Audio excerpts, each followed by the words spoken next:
Gared on the go time. Walt Disney World reporter Gared Hassel standing by in Walt Disney World for all of the latest news updates. And beyond the tree line, you might spot an elusive Gared. Hey, buddy. How's it going, everyone? Hope you all are having an adventurous day like myself. I was hiding to make sure I was safe from predators. You never know what you're going to run into out here in Disney's Animal Kingdom. So I got my tiki mask on, so the tiki birds will protect me, and I'm good to go. So yeah, I am actually right next to the Tiffin's restaurant, and right next to that is the Nomad Lounge. So yeah, I found a table. Yeah, like I found a table with a little, awning and a tent, and I'm all like, yeah, Tiffin's right there. Living that resort life. I'm good. Yeah, like I'm good to go right here. This is actually a pretty nice spot. The Wi-Fi is good as well. So if any of you out there need a place to eat, it's right behind Pizza Fari, and you just come and sit down. And everything's socially distanced. No one's getting near me. So good. I'm happy about that. But let's get into some Walt Disney World news, and the first thing actually has to do with what's 2 buildings over, which is the Nomad Lounge, and that is the Nomad Lounge has added a walk-up wait list on the My Disney Experience app. Now, what that means is, say you enter the park and you're like, man, I really want either a nice cocktail, I want a nice place to relax, something. You walk up and you just click on the My Disney Experience app or speak to the host or hostess, and you get added to a wait list, a walk-up wait list, like similar to what any normal restaurant used to be like in the past. And I've seen wait times for it averaging around 45 to 55 minutes, depending on how busy it is. On a day like today, it's easily around 55 minutes. I've asked a few guests and they said, yeah, like we're 55, but when we get in, we'll enjoy it. And so you can head on in there, relax, enjoy a nice fruity drink, have some lovely little snacky snacks, and you're good to go. Alongside with the Nomad Lounge, Olivia's Cafe has added a to-go option to their menu. And Olivia's Cafe is a quick-serve food and beverage restaurant down at Old Key West, I believe. Wade, am I correct in that? It's a table service at Old Key West. That's right. Oh, I apologize. Nice try. But yeah, they've added a to-go option as Disney's way of pretty much promoting social distancing and allowing guests to eat at the comfort of their own villas or on their own rather than being stuffed inside.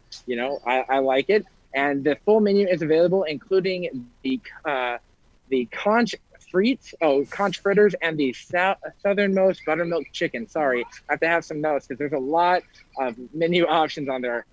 I've never had the pleasure of going there, but now I'm very the conch fritters. I'm not sure what those are, so those sound very delicious. So I'll have to give those a go. Wait, have you had them or? I've never had the fritters. No, I can't have them. them. Say that doesn't sound like something she could have. No, but I've heard they're really good. That's like the popular thing on the menu.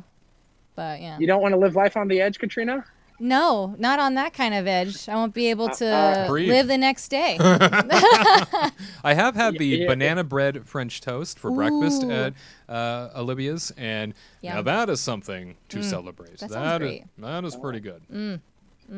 Okay. I believe they're adding the banana bread French toast to the Contemporary. It's Goofy's banana bread French toast. That's what I reported on last week. So maybe you can eat it at 2 places. But the next thing is everyone's favorite topic, Rise of the Resistance. Disney is going to increase the capacity for the amount of boarding groups for Rise of the Resistance. Now, the way it's currently worked is you go on the app at either 10 or 2 and you click the join boarding group option. And then when you get inside the attraction, you're then split into your groups and everything. However, each ride vehicle, which can fit 8 people in there, it only has been for that party. So if you're a party of 1 or a party of 2, you get that entire vehicle to yourself. So the goal behind this is to increase the amount of capacity, bring it almost back up to 100% in this COVID world that we live in by having those plexiglass, having the plexiglass between the first and second row, allowing you to go in there. For example, yesterday, I went into Disney Hollywood Studios with my girlfriend Ariel and her family, and there were 4 of us. And when we went on the ride vehicle, pretty much we had the entire thing to ourselves. We had 2 in the front, 2 in the back. There's no plexiglass on ours. I know some vehicles have it, some do not. But we got to go on the experience. That ride, the attraction is one of the most immersive, well thought out, and creative experiences I've ever had the pleasure of doing. I even did a review on it when it first opened, but because of COVID and limiting the amount of people that are able to go inside, it makes it very challenging and very frustrating to get in there. For example, yesterday I was ready to go at 10 a.m. I had my tips in my mind on how I'm going to get into the queue, and within 30 seconds, the boarding groups at 10 a.m. were gone completely. I was shocked because I consider myself a professional when it comes to getting a boarding group. I've been, every time I've gone, boom, boom, boom, every time at 10 a.m. But you let everybody down. I got it at 2. I got it at 2. I got it at 2, but yeah, you could just see frustration across the park. It was hauntingly beautiful. But that's great to hear, though.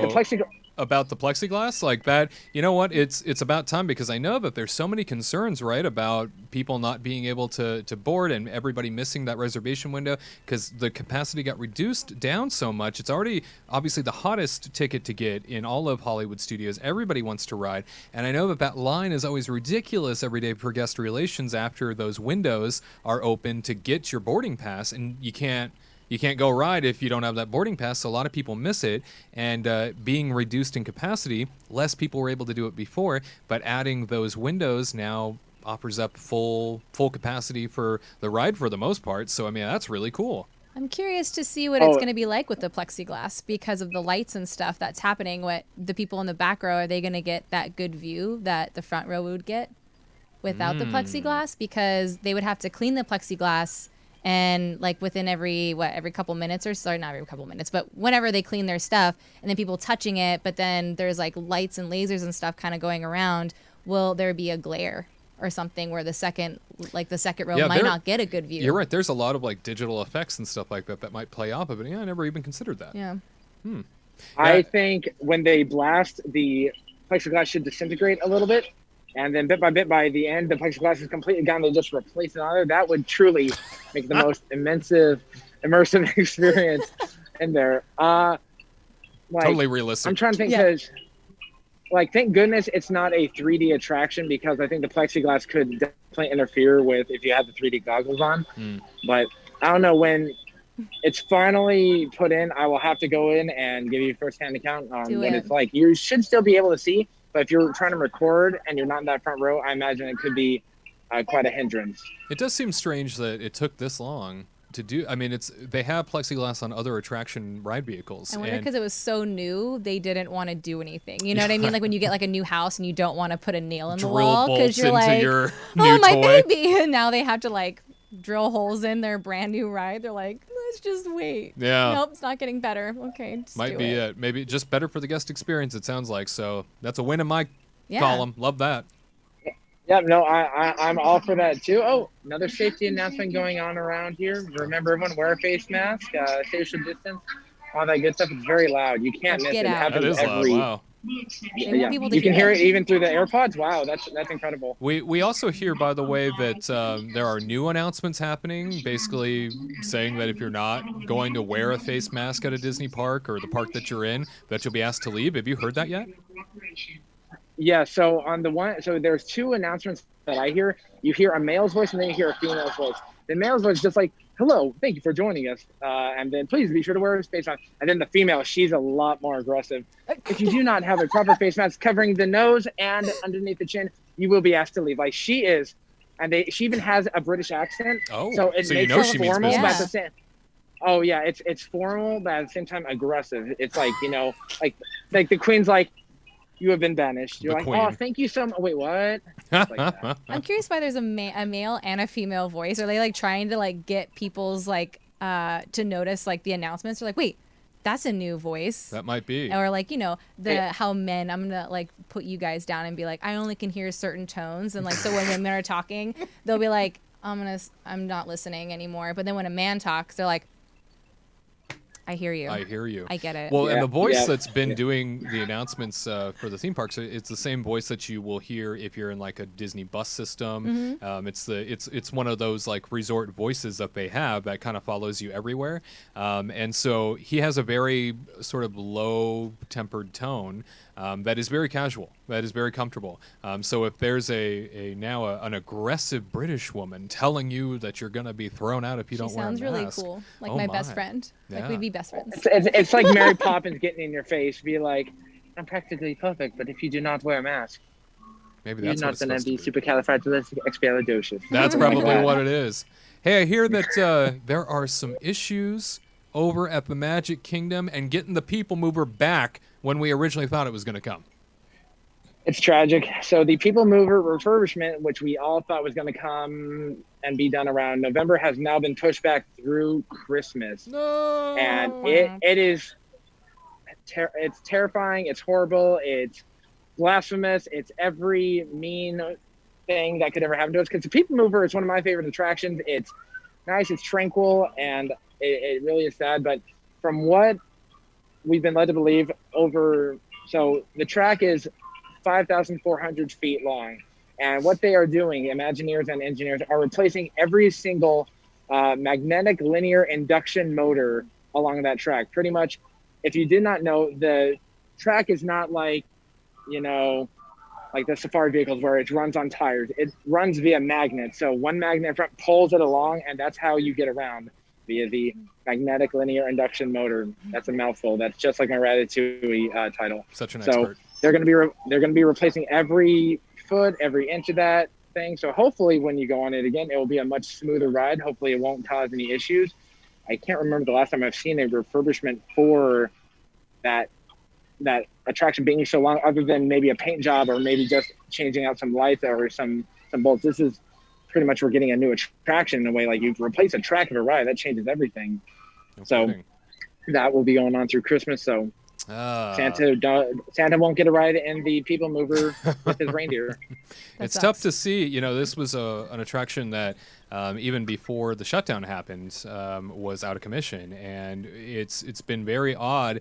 We've heard many rumors and lots of different things as to why it continues to be down as long as it does. Everything from they're replacing the entire track to they're replacing the motors. They're making sure X, Y, and Z can work correctly. I'm happy to know that the PeopleMover hopefully is getting the attention that it deserves, but it's such a great people-eating attraction in terms of capacity and getting people off the bottom floor, and it just seems like something that would be very beneficial in a COVID theme park world right now. It's true.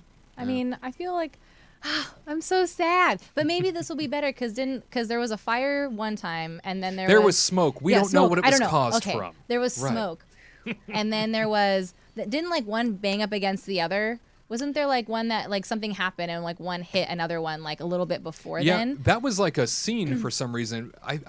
I have witnessed that on several occasions. So maybe they're replacing the magnets because they kind of need to? Like they didn't, it wasn't like a vehicle damaged the other vehicle, but they would sometimes get too close and sometimes smack. Yeah. And it wasn't like it threw me out of the vehicle or hurt me or whiplashed me or anything, but I witnessed it. Yeah. And then it became a big problem. At least it was reported as like, very concerning all of a sudden. So it was like, well, am I just unfortunate to have witnessed it as much as I did? Maybe they really needed to, and now was the time, and then they were a little behind schedule during the pandemic, and now they're like, oh man, okay, fine, let's just might do be this. it. But now you're like eating into my time because I wanted it to be ready in November. Boo! Boo! Me too. I just hope that when it finally reopens that they change the scene of the woman getting the haircut. That is still... I love that scene. It's so silly. I do it's too. Terrifying. It's terrifying. I don't know. If I was a woman like putting in your that head time, in I a wanted tube. It reminds me of Stan Lee in Thor Ragnarok, where he goes and cuts Thor's hand. It's like a bunch of motors. That's all. Yeah. Don't touch my hair. This is the moneymaker right there. Gotta look good. Oh my god. Yeah. But the final story I have for you is about the Park Pass reservation service. And so it is looking to extend into 2022. Originally, it said it was only going to be until around September 2021. Well, Josh Damaro, the Parks chairman, who is someone all of us on our team, we all commend him for what he's doing, and honestly give him a pat on the back for all the heartbreaking news he has to tell everyone. Yeah. But he said that the reservation service was, quote unquote, here to stay. Here to stay how long? Forever? Or just until we get this whole pandemic under control? But it's here to stay for now. I, for one, I'm okay with it. Like 2022, I think they are definitely being like they're just over. I guess they're extending it well past. Hopefully, then they'll need it. Like hopefully, 2021 we'll have this thing under control. But better be safe than sorry, and be like, hey, we're gonna open this attraction in November. The version is gonna be done. Actually, never mind. It's Christmas. Better to go further out than shorten it.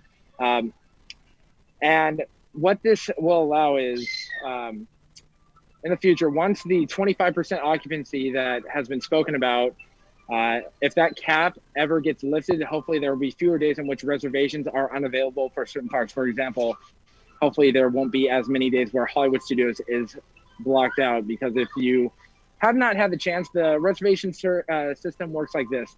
You have your pass, and then you go onto there. Depending on what kind of pass you have, you then get to interact with it in a number of different ways. If you are just buying a day pass, you pretty much have full access to all the parks to a certain extent. If you're staying at a Disney resort, then you have an even wider window because you're spending a little bit more money. And then the last tier is if you are an annual pass holder, say like myself, you have a shorter window. You have about a month where you can pick your days in the park, your park reservations, but you only get 3 at a time.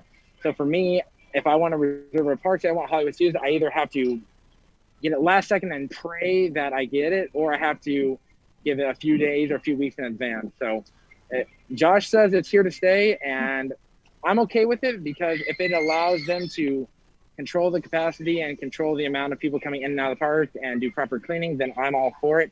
I also like it because if you look on the park reservation availability calendar, you can see how many how many parks are actually open. Like you can see like, oh, Hollywood Studios is gone. It actually gives you like, they still have, even though it's the day of Animal Kingdom still open, maybe the lines won't be as bad. So I'm optimistic that this will be for the better rather than for the worse. Yeah, I definitely think that we're on the verge of perhaps a more managed experience, just in terms of how this is going to play out. That's a good thing, just because I know that Disney was already discussing how they were going to manage crowds before the pandemic hit, because Disney parks were becoming so popular that, especially Disneyland theme parks, they were overcrowded all the time. Mm-hmm. They were so chaotic. There were some days you would come and they would have to restrict capacity because there were just too many people in a given place. And so they had to move folks around to California Adventure and stuff like that. A reservation system in place, whether it be for Disney World or for both coasts, which I'm assuming both coasts are going to have it eventually, having that reservation system in place seems very beneficial to me. It seems beneficial, but then at the same time, it's like, so are they like trying to like be like Chapek pecking it? Like, are they gonna like start lifting, like, or raising the prices of tickets, and you only get one park a day still? Right. Or are they going to slowly try to, maybe you reserve your first park, and then later down the road, if you want to switch to another park, you can see if there's availability to get to the next park? Because right now it's like, okay, well, they're going to raise their prices soon, right? Right. And now they're going to only allow you to have one park a day? That doesn't sound right until 2022. Come on, Chapek's involved. He wants cash. Like you know that there's like maybe you have to pay extra or something. There's got to be some kind of weird loophole, because I just can't imagine one person, like a one party a day or one park a day kind of thing is going to last for 2 more years. I mean, I don't think that will happen in terms of one park a day. Like, I definitely think that eventually they'll go back to the model of being able to park hop and stuff. But for the sake of reservations, I mean, that's a good perspective and something I didn't think about. Certainly, they're going to have to figure out how to raise prices and how to increase more revenue down the line, especially given all the losses that they've been seeing. But the reservation process, I think, from an operation standpoint and managing the experience, depending on what that cap will eventually be, I'm really glad to know that they'll have something in place where they can determine whether a day is going to be super busy or not. Because I have the Disneyland Flex Pass, where I've mentioned before, they already had a reservation system for that pass. Here in California. So we had to go online ahead of time and look and see if the day we wanted to go was going to be available for the sake of flexibility. And then that allowed us to see whether or not the day was going to be especially busy and maybe reservations had run out, or it was a day where they required reservations. Because if you saw a day that did not require the reservation, you knew, okay, it's going to be quiet. You know, it's going to be an easygoing day. It's going to be really nice. Were you able to park hop too? You were able to park hop, yeah. And you would be able to see whether or not one park had a reservation and the other didn't. And so if I ever saw that one park needed a reservation, I knew I probably didn't want to go anyway. You know, as an annual pass holder, you have that luxury. So I knew like, okay, it's probably going to be pretty crazy. I don't want to do it. And then I looked at it as it gave me more information so that I could decide, okay, I'll back off. Disney World, a different beast, obviously, because you go to Disney World, you plan it months in advance. Yeah. Sometimes you don't know until you get there. This is gonna be so exhausting to plan trips. Like it's just another layer. Yeah, it's just like another layer of stress that you have to have for these people, and who knows if you're gonna have to like, you know, are they gonna do park hopping? It's like still in my mind. Like I really want to know if they're going to do park hopping because I feel like it's gonna be not for a long time. Yeah. Which is and for me, the question I have, like, park hopping for Disneyland is very easy. You just walk across an Esplanade 300 yards. It's so far. You're there. It's far out there. Yeah, here you have to go several miles in a car, hop on a bus or a Skyliner. I then wonder what will happen to the Fast Pass queue, because right now the Fast Pass queue is only being utilized for either, I think it's for handicapable guests, or it's a reroute. Like say your ride broke down and they're like, hey, dude, come back in 2 hours. It's being used for that. So I wonder, will Fast Pass ever go back to what it was? Because that was one of the biggest frustrations guests ever had out here was you've already got your park for the day. You're going to Magic Kingdom. There's Chapek's money right there. You get to pay extra to do it. You get 3 Fast Passes. Yep. So will Disney go to a Fast Pass system like Universal where it's like, hey, we've got different levels of it. $70, you get Fast Passes, because over in Disneyland Paris, they have it where you get a ticket. You want Fast Pass? Okay, cool. You have Fast Pass for these rides one time. Or you want to give me a little bit extra cheddar, and you get Fast Pass for whatever you want, as many times as you want. That could be the direction we're going. Disney World is going European. Oh. Yeah, they might be. Scandalous. Well, it's wonderful to have you dropping in. Make sure to take the squealing baby goat that was next to you and on into Pandora, and maybe give it back to the petting zoo or whatever that was. And we will talk to you again real soon. All right, see you guys. Bye-bye. To all who come to this happy place, welcome.